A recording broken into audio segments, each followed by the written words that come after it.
I'm just going to go live for a little bit because I just want to explain something. What the hell? Oh, I don't know why. Oops. Right, let's see.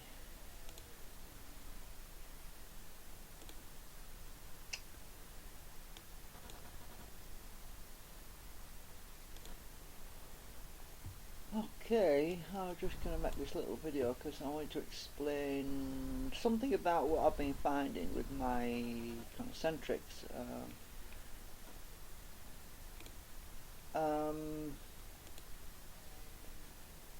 Let's just find something that's... where am I? Right, probably a good place to start really. Right, well the magnetic field is coming through. I've actually got a lot of magnetism coming through, right, but the problem is I am forcing the magnetic field, which is actually around the edge, to a central point. And what's happening is magnetism has a tendency to, it wants to go outwards, right? It wants to expand like a flower, and go outwards. Well, I'm forcing it the opposite way to where it wants to go. So if I zoom in a minute, let's get this right. Right, so let's say this is north, right? And this one is south. Oh god, I can't draw with this thing, it's useless. And this one's south. And this one's north. And this one's south. And this one's north. Right, this is where the concentric magnets are, right? So the magnetic fields have been forced into the middle. So we've got these forces coming in. North is coming in. North is coming in. There. And north is coming in from there, right? Okay, with me so far? Well, the thing is, south is also pulling, right? So south is pulling back.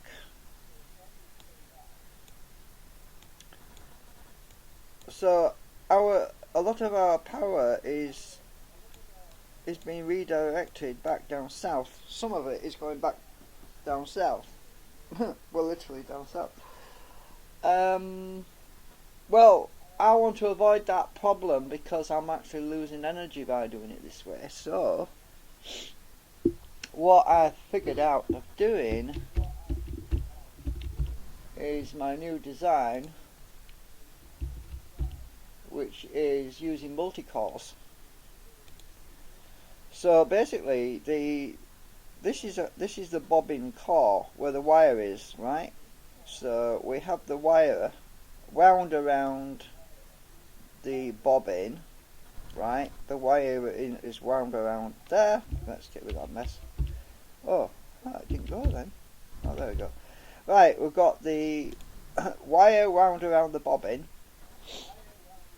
but instead of all the magnetism being forced all the way up into one core in the middle, now we're going to be sending cells all the way along the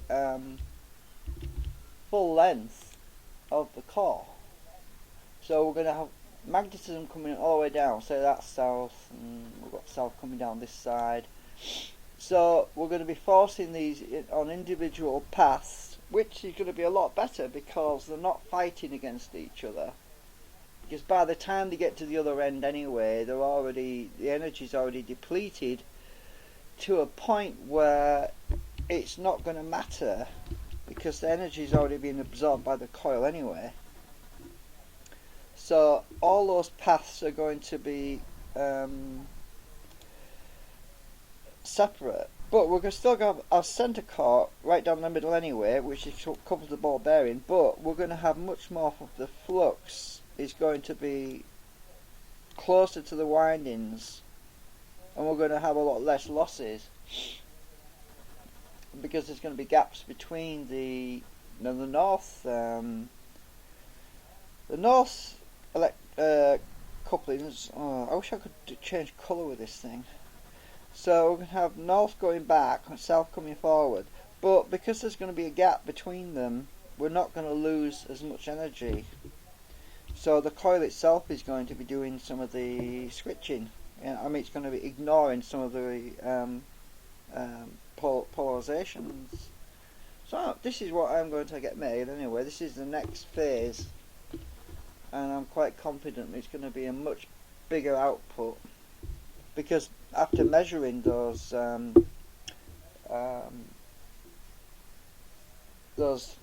concentric switching, I actually get as much magnetic field on one of those magnets as I do when they're all combined. And I thought, well, that doesn't make sense. Why is that? Why am I getting as much magnetic field from one magnet coming, as I am when there's three of them? So I'm trying to figure this out, because I put my magnetic gauge on one of these, right? And I'm getting as much on that one as I am on this one. But when they're combined, they're almost the same there. This is not right. There's something wrong somewhere. And I realised that what was happening was they were cancelling each other out, because it's the same thing. If you put two magnets facing each other, they will cancel each other out. That, what you call it, Hall-Becker effect, whatever you want to call it. Anyway, whatever. Is it Hall-Becker ray thing? Anyway, you know what that is. So I don't want a Hall-Becker ray in my concentric. I want to send that magnetism through the coil and harvest that energy, rather than it all sort of being cancelled out. Because the magnetic field that I'm biasing it with is actually it's at right angles, right? The magnetic field that's in the concentric is actually at right angles, so the magnetic field that's been biased at the back is cutting across it, so it's not actually cancelling out, it's deflecting it. But if you put two fields directly opposite each other, you do cancel them out.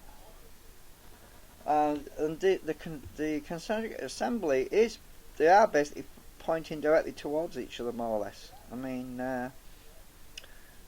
they aren't actually at right angles within the concentric itself. They aren't at right angles relative to each other. They're actually almost pointing directly towards each other. So anyway, that is what the next phase is. So I'm just doing this video. I'm not going to bother using a camera because it sucks, and there's nothing really to show you on that right now anyway. I've made some more cores, but I was thinking when I was making them, I thought it'd be so cool if I could put some individual cores down the middle of these, and I thought, well, if I do that, I'm going to need some way of guiding the iron. And I thought, well, bugger it, I'm just going to get some new bobbins made, and this is what this is all about. I'm going to get some 3D new prints made, cast some new molds, and that way it'll hold the iron exactly where I want it to be. So I'm going to have a 6mm square area for each one, which is more than enough, because at the moment my cores are actually only 6mm high, no, 12mm high and 12 meters wide, so that is going to be a lot more anyway, because if you work that out, that's just two of those is 12. So I mean, that one, for example, is 6, right? And that one is 6, the blue one there. Oh, sorry, I can't draw with this thing. And the blue one's 6, right? So that's already 12 there. So I'm going to have 3 times as much core material by doing it this way. Plus, I'll still have my ordinary core in the middle, which is going to couple to the ball bearing, which will pick up anything left over. So I'm going to have a much better core arrangement.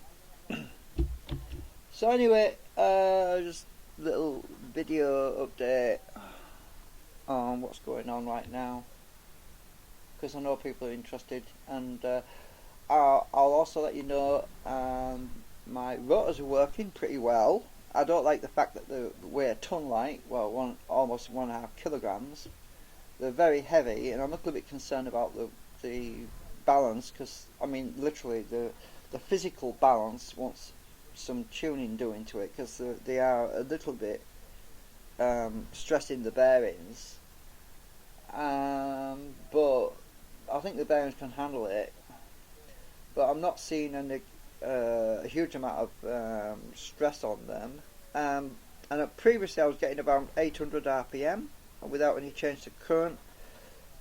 There's just like, I think it's about 10 milliamps difference or something, because it was 150 milliamps I think when I was running it last, and now it's reading 160 milliamps, and the RPM dropped about from 800 to 710 RPM, but they are almost 3 times as heavy as they were before, because as I said, I've actually added an extra 3 magnets per slot. So I mean there was 3 magnets in each slot, right, and there's 12 slots per rotor. That's 24 slots in total, and those 24 slots originally housed 3 magnets each, and now they've got twice as many magnets as they had before, because now each slot has got 6 magnets in it instead of 3.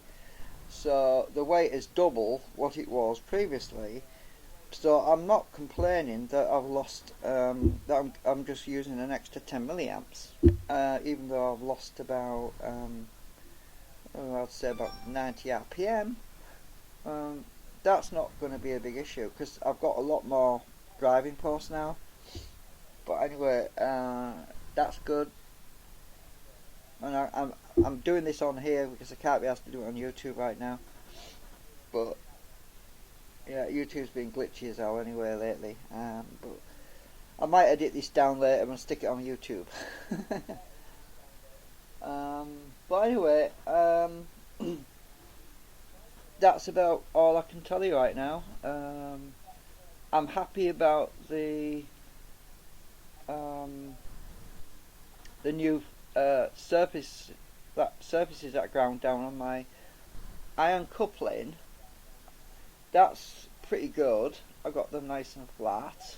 You can probably look at the previous videos on Ustream. Oh, sorry, live stream. When I was doing that, they're a lot better. I've got much more stable output. But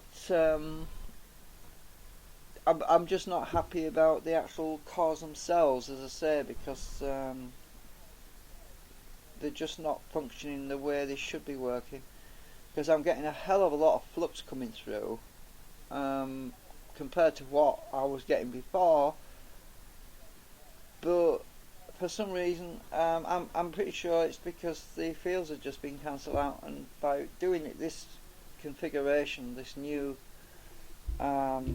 bobbin with a much larger core area, I'm 99% sure that this will make a huge improvement, because my original, and I'm not saying it just ad hoc, I'm not just saying this out of thin air, I have experience from using my previous bobbins that were pyramid bobbins, and they had a large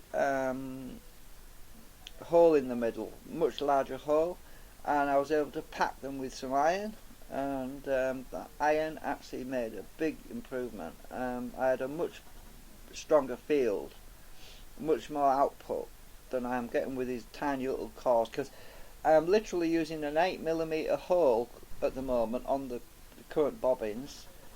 8mm hole is not sufficient to carry enough iron. So that's why I'm going for a 17mm hole now. And you're going to say, oh, you won't have much room to put any wire on. Well, that's just it. You don't need a lot of wire if you've got the flux, you know. If you've got the flux there, you can only harvest so much energy from the flux that's present. And if you haven't got the flux there, you can't, no matter how much wire you put on it, you're not going to get what you want. So I need to have a balance between flux density and wire. So this is what my effort is. It's to have an intermediary point where I've got enough iron and I've got enough room for my wire.